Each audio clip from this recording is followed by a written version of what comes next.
Today we're taking a look at Godbreakers, a colorful and vibrant 4-player co-op action RPG that mainly focuses on melee combat. Before we get started, I want to give a big shout out to Thunderful Games for supplying this channel with the key.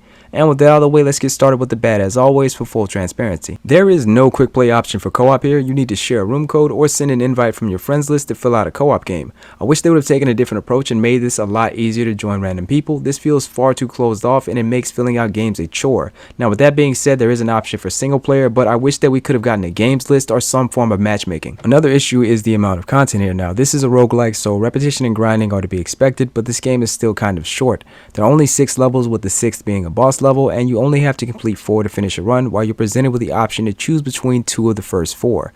Now this definitely does give it some limited replayability, but I think it should have been a bit more content here. A single run can be completed in about an hour, and every level seems to have some light randomization to its layout, but the enemies, bosses, and mini bosses stay the same. Now you do have Igor trials. These are optional platforming time trial challenges that have chances to randomly appear during your run. If you're able to clear them in time, you're rewarded with loot and health. In my opinion, they're serviceable at best. The platforming in this game is pretty basic. Along with this, you have quests and challenges. All of these are as painfully simple as hitting 5 drums or killing enemies with the Pacific power. Now, like most traditional roguelikes, after completing a successful run, the game actually isn't over. You will need to do it all over again with a collection of difficulty modifiers called tangles to make things even more challenging.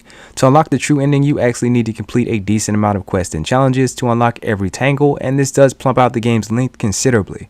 Overall, there's a decent amount of content here, but I personally think it could have used 1 or 2 more levels, because the way that I look at it, you only are really doing 4 levels each run, and that can get very repetitive very quickly. Alright, now let's transition into the good. The combat is the main selling point here, and it definitely does not disappoint. The controls are both tight and responsive, and you have a nice variety of weapons and playstyles among the various archetypes.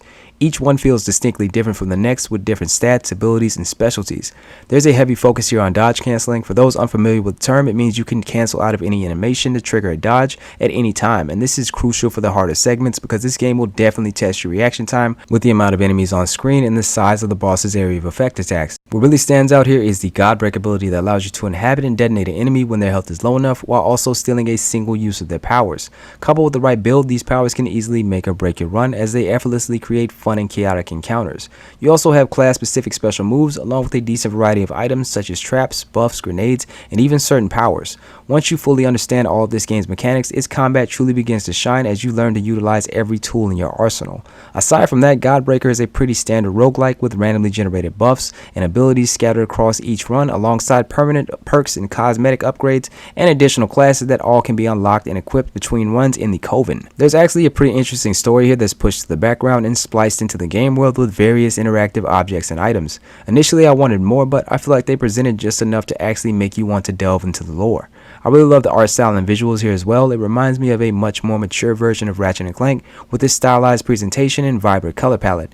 In addition to this, the game is very well optimized on PC and PlayStation 5. I haven't encountered a single issue or crash on either platform. Last but not least, I want to say that this is a great single player game. The co-op experience is good also, but I prefer the extra layer of difficulty present in the single player, because there's no revives or synergies from other players, and this alters the experience into a more traditional and far more strategic roguelike. I'm going to give this an 8.5. This is a well crafted and challenging roguelike with a beautiful, vibrant art style. On top of that too, it just has a really high level of polish, especially for an indie title. I did not run into a single crash, frame rate dip, or any type of issue across both platforms, and that's something that definitely needs to be commended, especially from an indie studio.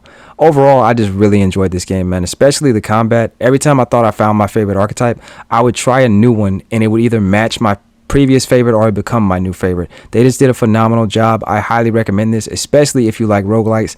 Now, like I said earlier in the video, it does get a bit repetitive and the quests and challenges are painfully simple, but aside from that, I really enjoyed this game and I'm giving it a strong recommendation. And if anyone is interested in trying this game out, there's a demo available on Steam and it's currently on sale on Steam. I'm gonna have the links in the description. Hopefully y'all enjoyed the video, man. I'll definitely be back with another one. Like, comment, subscribe. I'll see you on the next one. Peace.